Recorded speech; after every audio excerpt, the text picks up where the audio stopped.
Art and character designs provided by Demon Artie. Be sure to follow her over on Twitter at ArtieDemon. Want to be first to have access to early artwork, concept sketches, exclusive art that can't be seen anywhere else? Then support Demon Artie over on her Patreon. Link in description below. Welcome everyone back to the Crimson 15 Podcast. I'm your host, Crimson. Everything PCA. Be sure to check us out over on Twitter at C15 Podcast. Join the discussion over on Discord. Link in the description below. And if you're enjoying the videos, be sure to sub, like, share, and hit that bell for notifications. Episode 10 of Star Trek Picard, and I can't say the title. Arcadia, well, this is episode 9, but it's a two-parter, so... Yeah, so whatever. Yeah, it's stupid. So much fluff in this episode, so I don't know what to tell you. This could have been a 25-minute episode. There's so much of nothing, of like showing them walk around and looking at things, no dialogue or anything. But that fits in a Lord of the Rings setting, nice. Yeah, like they go on like an RPG, like adventure. Yeah. There's a lot. When we get to like the actual planet of Data, we'll talk about it. We open up and they're going through that conduit, that Borg conduit, and this is the fluff we're talking about. So it's a very rough ride, and it's kind of bouncing around, and then we get Dr. Agnes. Please let it stop. Oh, please let it stop. And she's like, what's going on? Why is she acting like this? No one else acting like that. Oh. So she's acting like someone who, like I want to say, does she have like Asperger's or something? Why is it always a thing with the new Trek where someone always has to have a disability of some kind? A hang-up or something. We got rid of all those things. Yeah, she's literally like under her desk. Oh, she's God, spazzing out. Make it stop, like rocking back and forth. Oh, I know. It's ridiculous. But everyone else is going through it, and they're kind of having a fun time because it's cool. They're like, you're using a Borg conduit. It's kind of like a really cool thing. Yeah. And then you brought this up. We get to hear a computer voice. Yeah. With some stasis shield at 90%. Oh, thank you, computer voice. We haven't heard the whole series. That was nice. But what we just talked about right now was like 5 minutes. Yeah. It doesn't need to be this. That was 10 seconds. That should have been. So, like we saw last time, what's-his-face followed them through. If their ship, like, how would he know to calibrate his shields the way that they did? Like how would he know that? And it's like a little fighter. And he's like in a little runabout, like a Roman runabout. There's nothing. Well, yeah, it's like a fighter. Maybe he probably has more fighting, but it's not nothing. So they get into a little space battle, and it sucks. It's awful. Yeah, it's not it's not dynamic. It's nothing. He's shooting at them, and he straight up hits the brakes. He flies in front of him, and he shoots at him back. Yeah. And they disable his craft. And they have a philosophical discussion: should we kill him or not? I agree with Sojin here. Just kill him. What are we doing? Kill him. He's literally fighting like he tried to kill us. And this you get to disable his ship so he doesn't, because he literally gets his ship back up and running and starts shooting at him again. Why they're debating it? Well, I disagree with Picard on this one. If they would have found some way to because he wanted to beam him into sick bay. Well, if they could have got him off his ship and disabled him, but they don't even get the chance to do that. Yeah. And so the fight's back on, and the Borg cube comes in. You're like, oh, this is gonna be awesome. Oh, this is gonna be so cool, but it does nothing. It does nothing. Yeah. Absolutely nothing. Sorry to disappoint you. If anyone thought this Borg cube was going to do anything, why? That would have been all Star Trek. We just saw it go poof, and that Romulan ship would have been gone in 5 seconds. Raffi goes, we got a bunch of bogies on screen, and they're gigantic plants. Yes. And they bite you, and they bring the ship down. They're those lotus things. Remember in her dream? Oh, yeah. my father loved them. So they're gigantic flowers, like a Venus flytrap. Mm-hmm. Bites the ship and brings it down to the planet. Why bring it back down to the planet? Why not just bite the ship and let their engines run out? Why bring them down? It's a plot device to get them on the planet. That's why it's so stupid. Because if this was a thing to kill any oncoming enemies, why not just crush the... And the thing is, these planets so powerful, it takes down a Borg cube. Yeah. And the Borg cube does nothing. It's ridiculous. They don't fight back. No one does. No. They literally let their ship get bit, and then you do the bit, the whole thing where it's like flicking the lighter because they have no lights, and there's Reyes holding the lighter, and everyone's in the room. So stupid. Wouldn't it have been cool, she destroyed a couple of them with the lasers, and then a bunch of them got attacked the Borg cube and brought it down? It does nothing. It does nothing. Nothing like that. So all the lights are out, and they're like, "What's happening?" And again, like we said, it pulls you to the planet. Again, why would they do that? No. So we see the Borg cube getting pulled in. They're getting pulled in. So is what's-his-face's ship. Won't that ship just get crushed by that thing? During this whole crash thing, Picard starts saying gibberish and stuff. He looks like he's having a real good time. You're like, what's going on with Picard? I thought for a second that his mind was getting taken over by something. I thought so too, but I guess it wasn't. Maybe it was, and we don't know. But it literally feels like that. But they're like, "Oh, Picard, what's going on?" Then he starts having little mini flashbacks about him on the wanting to go to space. Maybe he was talking to that doctor walking in the vineyards, and he's in sick, like whatever's left of their sick bay because they crashed into the ground. And Agnes is like, oh, well, welcome, welcoming him back because he's been knocked out for a few hours. I'm thinking that's the last person I want to see in the sick bay because the last person that was there you freaking killed. No, Agnes. You're hooked up to the life massage. You're hooked up to the machines. Oh, he just turns it off. You're gonna feel what Bruce Maddox felt. So they have a conversation. I guess she found an old tricorder. Which that was kind of cool. I love it. But she's like, oh, everything's fine with you. But she finds out that he has. They don't say exactly if it's a Tuvok syndrome. I'm not sure if it was either Tuvok syndrome or it was something similar to that. I don't know, so don't kill me. But it was some kind of disorder he had in the Next Generation and when they went to the future in the last episode. But the thing is, they don't mention it at this time. They kind of dance around it. Well, just say it. He says, I have a medical condition and we don't need to talk about it. But they don't say what it is. Agnes knows what it is. Picard knows what it is. But this is the time we need to know what it was. It's like, you could have just told us. So they're just scavenging supplies because their whole ship crashed. And they're like, okay, I like how Picard just comes up and he goes, I have a medical condition. I know about it. I'm dying. We can't fix it. I don't want to talk about it anymore. So don't treat me like I'm a dying old man. But we can still condescend to you, though. Yeah, but everyone can treat me like a dithering old man. Just not a dying old man. Yeah, what's the difference? But everyone looks kind of sad, as they should, because Picard's a badass and he's, he's doing everything he can.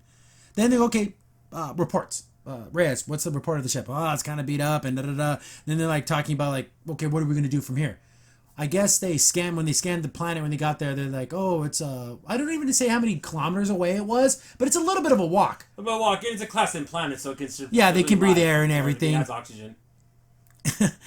So they're going to start walking out. We see the ship and it's all busted up and everything. And every time I see this design, I'm thinking, this isn't a Trek design. No, it's not. Battlestar Galactica design. But they're getting all ready to go on because it's going to be a long one. I guess it's kind of a deserty planet, so it's hot outside. And they're going to start their little Fellowship of the Ring. Yeah. They have two things. They go, you can go to the village where all the people are, but the Borg cube got brought down. And it's closer. And it's closer, and if Elnor's still alive, I have to find out. If that ship that size is crashing, he'd be dead. They never explain how they survived, but whatever. So they're going to make a walk to the Borg cube. And this is the fluff we're talking about. Them just walking around and getting butterflies, getting to the entrance of the Borg cube, looking around. It's just so much fluff. Blah blah blah blah blah blah. Remember Star Trek never had any of that. Well, it's plenty of that. Well, see, because they didn't have they had their time allotments, so they needed everything to be dedicated to the story. But here, it's like they feel like, oh, we gotta waste time. Yeah, like there was so much story was bursting out. They didn't have enough time. Now it's the opposite. So. Everything goes through an editing process. What the hell did they cut out if they kept in the walking scene for 5 minutes? Oh, no, the thing is, and this is only a 45-minute episode, can you imagine how much more fluff there could have been? 15 more minutes of that? But we see some of the XBs, and they're still, like, trying to do repairs and everything. They survived then, yeah. Elnor's still alive. He jumps out and he's like, oh, Picard, you're alive. He goes and gives him a big hug. Remember that lady kept saying Elnor can't wait to explore his sexuality? Can anyone explain to me at any point in this series that's come up? I'm glad that hasn't come up, but why even... It's stupid. It's like, is that something you personally want him to do? That's what it seemed like to me. Oh, he can't wait to do it. I haven't seen an inkling of... Well, I don't see it. Of any attraction to anybody. Because that's not what his character's about. And this is way too... It's too much going on to worry about who am I going to have sex with. I'm glad he doesn't. If it's like it should be in the way the show's going, but there was another article that came out of in season 2 of Picard, we're gonna have more LGBTQ relationships and stuff. Why does that matter? Whatever. So they see that Elnor's still alive, and he's like, and then we see 7 and 9. I'm like, oh, cool. So and then she knocks that body over like G7. You could have put it more I think that was a Vulcan body. Though. Oh, was it? Yeah, okay. I don't think it was another Borg or an XB or whatever. So she starts talking about how like I heard all the voices. I could see and I knew everything, and it's like, wow, that must have took a lot to like let that go. But that's super cool. So they're setting up 7 because remember they want to do a spin-off series with 7. If it was with the right writers, but it won't be. But how do you write a show about a bunch of Borgs? Because they don't necessarily have their own personalities. You know what I'm saying? So, well, if Elnor's with them, maybe that would be cool. Spices up. He's all. And my sidekick, he's got a sword. Okay. So they go and like, okay, we're trying to get food replicators back online. And he's like, can you bring up anything? What do you need? I need long-range sensors. So they get the long-range sensors up, and Raffi sees that there's over 280, they said? No, 220 Romulan ships. So you're telling me this on this offensive, how would they have that many ships after what happened? They were hidden secret by the Vakshak or whatever. They're super secret, and they're secret. Well, then why don't they have their own home planet again? Why would they be still refugees? That makes no sense. It's unless you want to say, oh, Donald Yeah, Trump. they have all those ships, and they couldn't help with the relocation of their own people. They let billions of lives die because remember they did it intentionally because they want to go after something. It's so stupid. It's so convoluted. It doesn't make any sense. So you're telling me they had 250 ships that can carry what? Hundreds of people? Thousands? Oh, tens of thousands. Easy. So times 280 or 220 or whatever? Oh yeah, because it would be uncomfortable, but you could pack a few 10,000 and just make trips back and forth. Yeah, because they had time for the sun with supernova. They knew weeks ahead. So when we were talking about last episode, so they purposely let this happen, sacrificed. Not only that, before the ship, then they would have at least thousands of ships at this point. Because remember, they're sending a supernova yet. Probably 10,000 ships. This is all hands on deck situation. Get everyone to the home planet to save everyone. Nope, the Voxshock just sat there and said, we're making this happen. So stupid. Unbelievable. It's absolutely unbelievable. But, so they're like, oh crap, we have some things to do. We got all these ships are coming, and what are we gonna do? So they're like, oh, we have to go to the place and at least bring Soji back to her people, see if we can warn them about what's going on. Maybe they have more defenses we don't know about. And Eleanor's like, I want to come with you because you're dying. And he looks over at the dock, and the dock told him, and he's sad because he kind of sees Picard as a father. Yeah. One cool scene when the actually see Picard go the cutest. I thought that was kind of cool. I wanted something to happen with that, but I don't think it's going to. No, because that would be too cool. We're not going to get that. Because we have Seven there now. She's the one that's going to control all the Borgs. That does make sense, but it's like it would have been cool to get Picard. Yeah, like I remember when he first went on the Borg cube, I was like, wouldn't it be cool if somehow they were loyal to him? Yeah. Because technically he was up there. Well, because the Borg Queen wanted a king basically at that point, the equivalent of one. Wouldn't that be great if they all just like turned and directed from the cutest? That'd be so cool. Yeah, but they would. They're never going to do that. Happen. Ugh, whatever. So I do like the fact that everyone's going to go for the walk, and then he's talking to Eleanor. He's like, don't worry about me. You get to protect the people here. Your sword is better used here. And he's like, I don't want to watch my dad. He's like, he tells him, I'm so proud of you. And it's like, you want your dad to tell you you're proud of him. And even Seven gets a little teary-eyed, because Picard is an effing legend. This is what the Picard deserved from the very beginning. Why can't we get this from episode 1? We get more of this, by the way. In the episode, we were like, why can't we get more of that? Like how like Hugh treated him. Like, oh my goodness, this is Captain Picard. It's a legend. The savior of humanity. Yep. And the man of upward, his integrity, his courage. Everything, yep. So, the kind of thing, and he kind of walks into the light. Is that foreshadowing a death? But they can't have season 2 without Picard. They're not going to kill. There's no way. So we get to the walkie-walkie, and they do this whole... It's silly. It's actually silly. Shows their faces, and it fades to the next character, and then it fades to the next character. Why? It's so stupid. I almost want to insert... I know we're political on these things, but Hillary Clinton, when she saw the balloons on her when she got nominated, she's all... What is this? Oh, wide-eyed and her mouth open. What is going on? So we find the village of the synthetics. It's like a small village. It's not a lot of people. It's like maybe a couple hundred. Since you could produce them, you think you'd have like millions at this point. You would think. And they all look like Data, which is cool. They have like the gold shimmering kind of skin and the yellow eyes. Mm-hmm. I'm like, oh, that's so cool. That's cool. We see all these like kids playing. They all look different too, which I thought was cool. I'm glad they didn't all look the same. So this is the little village, and they're allowing them to walk around and stuff, and one of them walks up and says, oh, Soji, you returned. And then she remembers her name. So, like, all these things are starting to, in her head, starting to remember. And I guess they never really explained what her purpose was. No. Remember, like, you could finish your mission, but what was her mission? My guess is I think Mannix just made them to be the perfect synthetic life form and wanted them to go out in the world and just be people. I think that's what it was. And get a lay of what they're going to do, maybe. Like, kind of get info on them, too. Yeah. What are the other alien races going to be doing? Because they talked about that first ship. Remember the one that Reyes' captain ended up killing them, too? Mm-hmm. And that was another one of her sisters. Yeah. And she had a different name. I forget what it was. But when... so, I'm thinking, what was the mission? Like, the mission, was that it? Just to go be humans? I think Mannix wanted them to have more than just being on that planet. I think he wanted to... I think he also wanted to prove human synthetics can coexist or other races can coexist with each other. I think that's what was... That's just me. I don't know. But that's all. What would it be nice if they would just tell us what the mission was? No, it's all secretive. Everything's cryptic. It was cool that this other synthetic looks at Picard and is like, oh, Captain Picard. And we like get that Data. And she goes in and touches his face and everything because...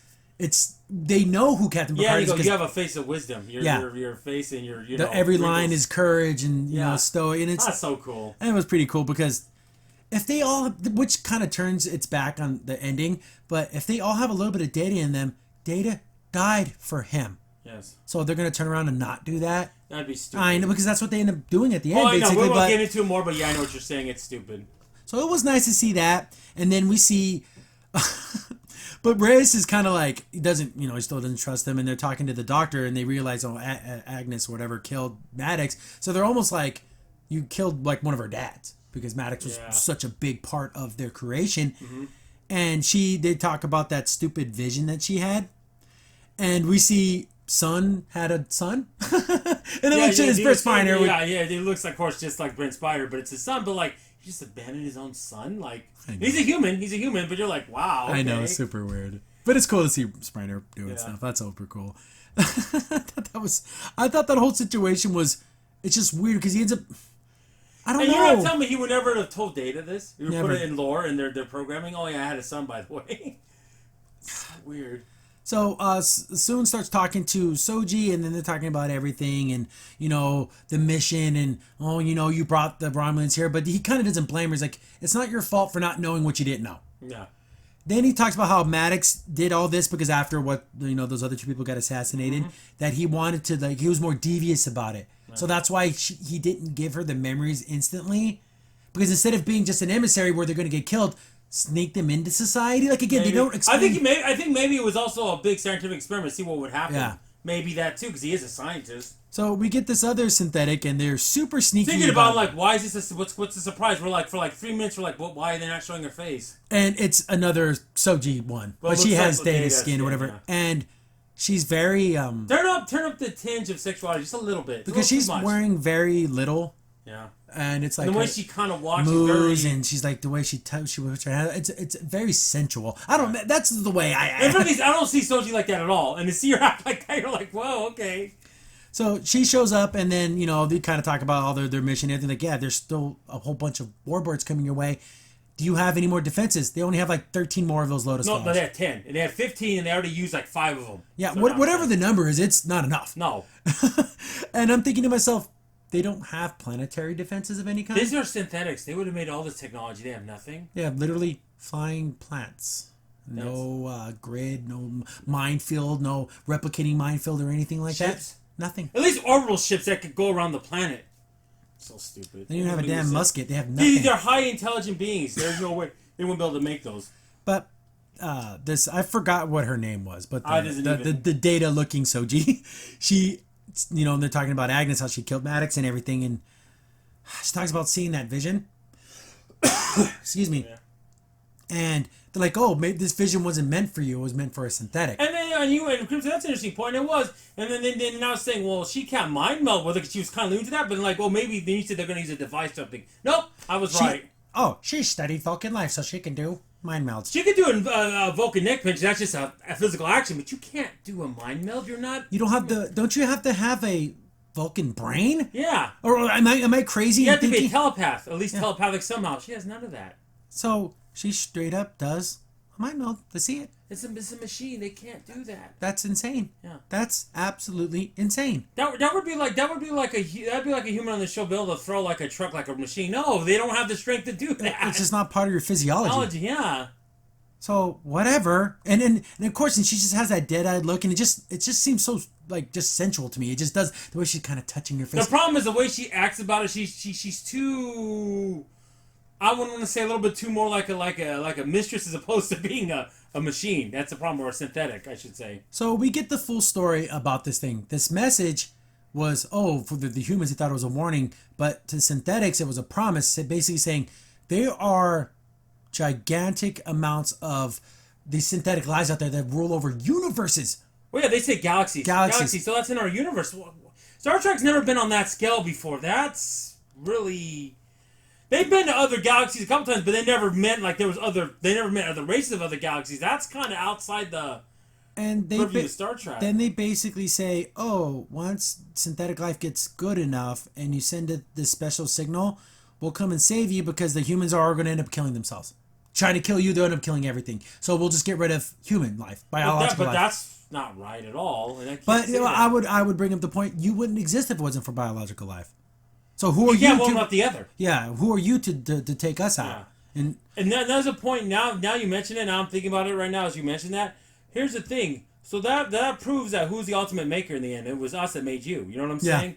You couldn't exist without us. So what are you complaining about? You can't. And then there's a disgusting photo of a fox decomposing with maggots and everything. Ugh, gross. What's up with the gross stuff in this series, by the way? Totally out of place. So they're like, oh, once this signal goes out, we'll come and rescue you. Why not just rescue them now? Why wait for a signal? We're always watching. They say something like that. So they've had eyes on all synthetic life for like all the time. How powerful are they? They're from other galaxies. Well, they're so powerful. We don't see their ships or anything.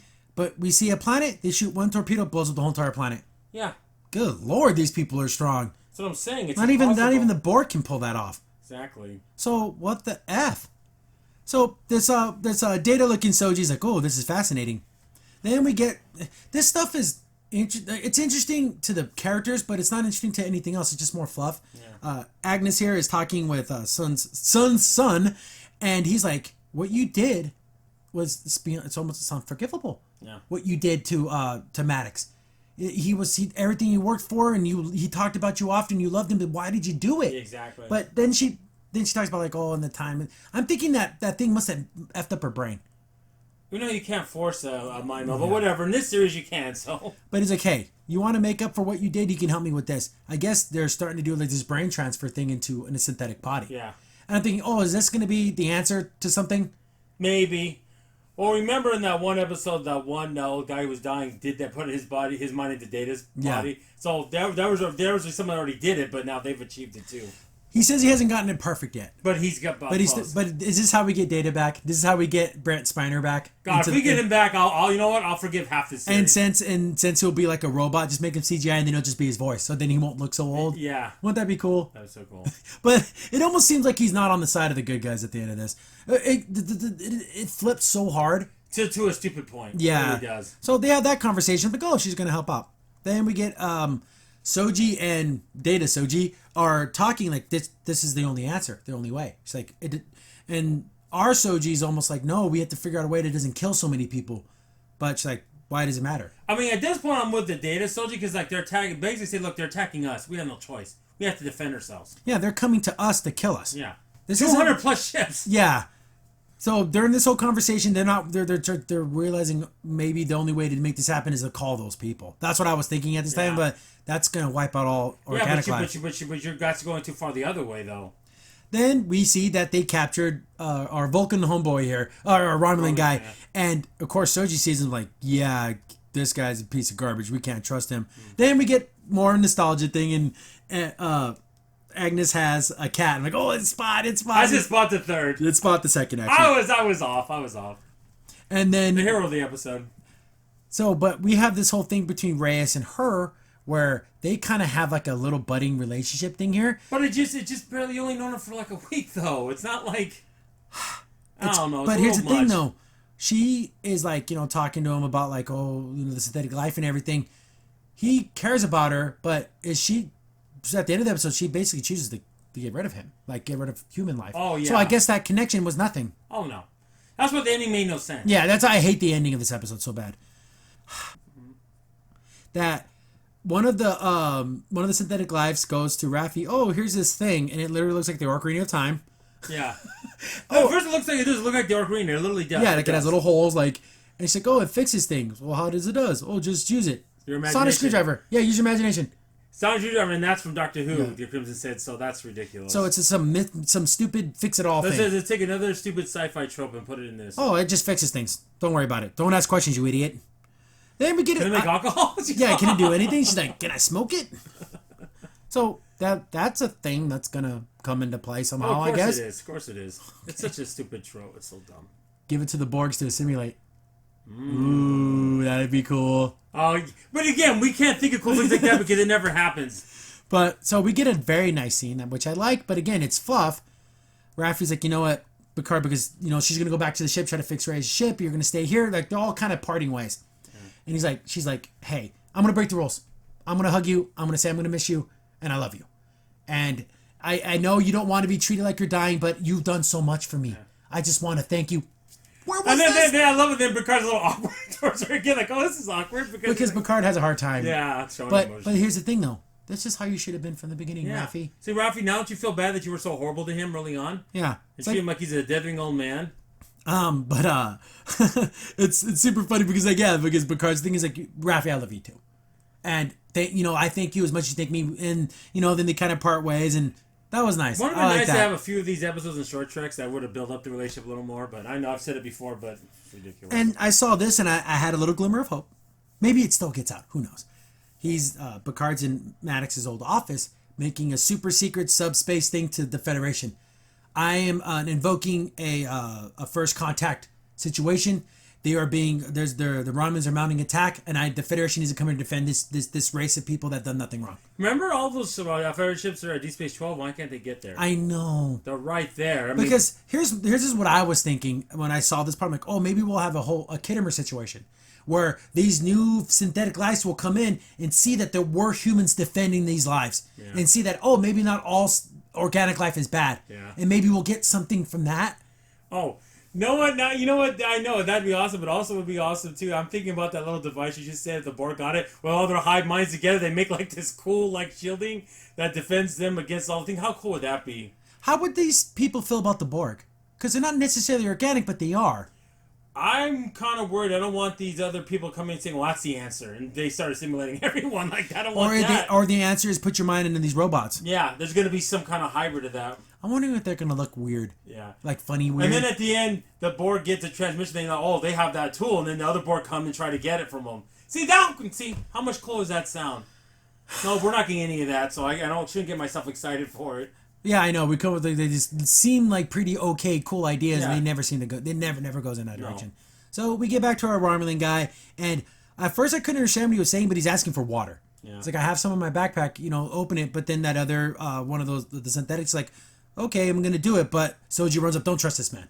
He's a piece of garbage. He's awful and horrible. Yeah. Let him suffer. And then he basically, I love you guys. That before you try to kill me, get out of here. Yeah, he tries to, is he trying to manipulate her, or is he saying what he honestly Maybe in his own sick mind he cared about her, but I thought you were going to attack me. Well, then you're an idiot. Why would you think that? Then she basically tells him, you're the most pathetic piece of crap on the world, and the only thing I hate more than you is myself for believing in you. And also feel the fact that I felt pity for you, too. I hate myself for caring about you. Yeah. That I fell for your stupid tricks and your pity. Well, he deserved it. But then he basically kind of just tells her, like, oh, they're going to come, we're going to burn you to the ground for this so-called life, and we're going to, every one of you is going to die. And then she's like, oh, yeah, go ahead and try. And so I'm like, that was kind of cool. Then I don't like where this is where the episode starts going downhill. See, then we kind of see that he's planning something. Because they show that little she has like a hummingbird on her chest, something like that. But then we get to Soji and Picard, and they start talking about, I can't believe that what Agnes did to Maddox, like killing someone is the answer, because you can tell that Soji doesn't want to kill anybody. Like, she's a very kind of more of a pacifist type person. Besides her ex, yeah, she don't want to kill anyone. But she didn't though. No. So she didn't, like, you know what I'm saying? Like, she second guessed herself. Yeah. But when she's talking to Picard, and he's like, well, every situation is its own thing, and you don't try to exterminate life, but he doesn't say it exactly, but if you have to, you have to. Yes. But Soji starts bringing up some kind of like, almost like these ideas of like, and then Picard's like, what are you really talking about? Because contacting those people and bringing them in. Picard's like, I don't know where this is going. Yeah, like, I tried to contact the Federation. Let's kind of do that, maybe. I don't know about this. Get back to our Romulan prisoner, and that other super sexy Soji shows up and tells the other one, "Oh, I'll continue watching. You can take a break." But they're androids; they don't need to take breaks. Whatever. She opens up the door and she like goes up to him. I'm like, oh geez, what's this? And then it bounces back and forth between Picard's conversation and their conversation, but it's pretty much we explain. Well, but they always do that in this series. They try to have two conversations that mean the same thing. They do that all the time. And then Data Soji's like touching his face and getting close. I'm like, oh god. And like, she looks like she's going in for a kiss. Yeah, like, she really turns her head and everything. Yeah. But my urge to kill you and my urge to use you for our purposes, I'm like, is she gonna like rape him? I don't know, like, what? I don't know what the hell she was going with this. I mean, she goes, I could tell that Soji has sex with you, so I must have. I know that's what it felt like. What's going on? But she's like, oh, do you want to get out of here? And then next thing we know, we get back to Picard and Soji, and we hear a scream.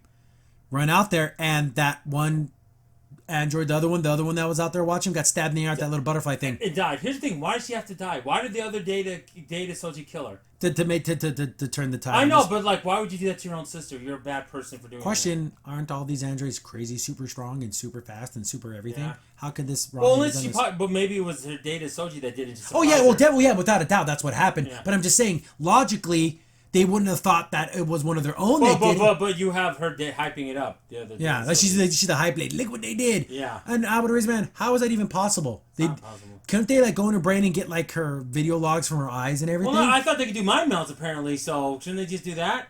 I thought that's a common thing among androids now. And Sexy Soji's like, look what they did to our sister, and they're gonna do this to her more. We have basically the final solution is call these people, bring them in, and they're gonna save us. They say, no, they say kill all organic life. And Picard's like, come again? No. And even Soon is like agreeing with it. I'm thinking they're gonna come and kill you. Yeah, you realize that they're not gonna care. You're not gonna be spared.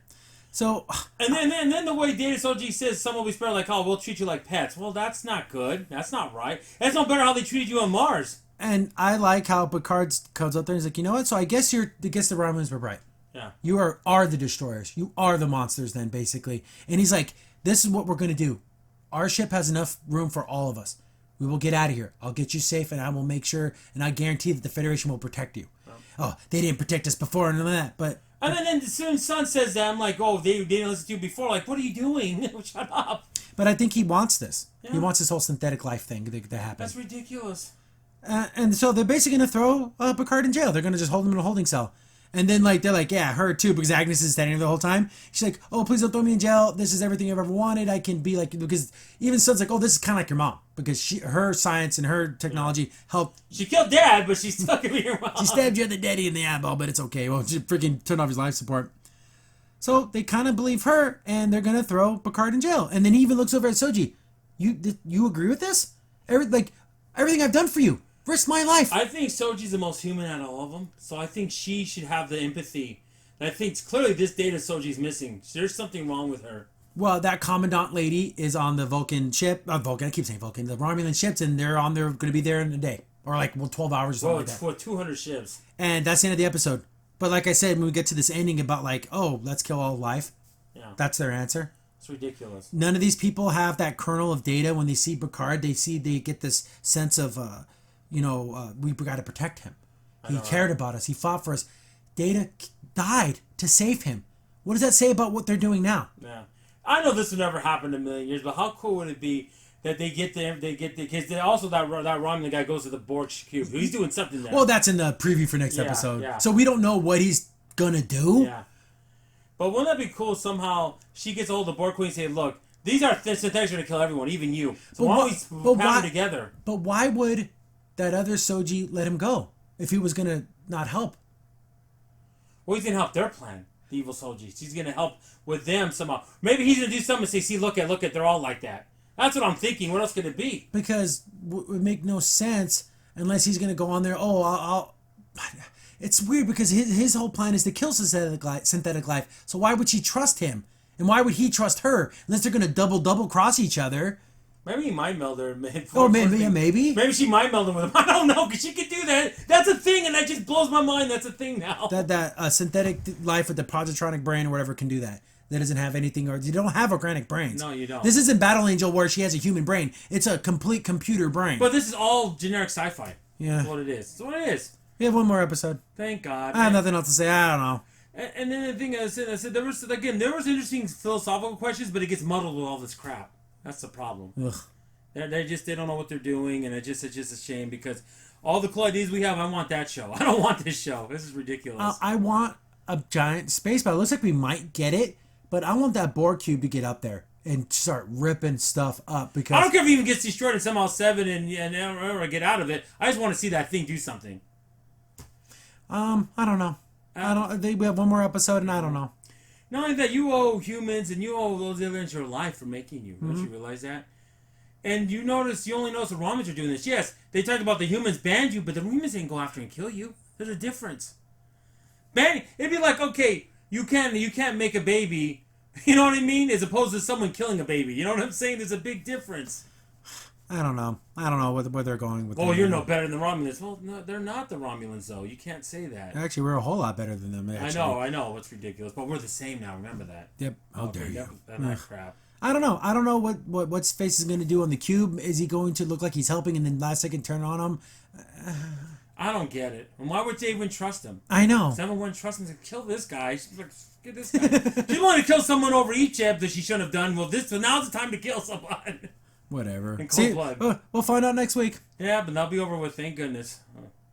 Crimson Saint here. Thanks for watching the video. If you're enjoying the content, be sure to sub, like, share, and hit the bell for notifications so you don't miss a single upload. If you have any tips or story ideas, hit us up on Twitter at C15Podcast, or better yet, join our Discord server, link in the description below.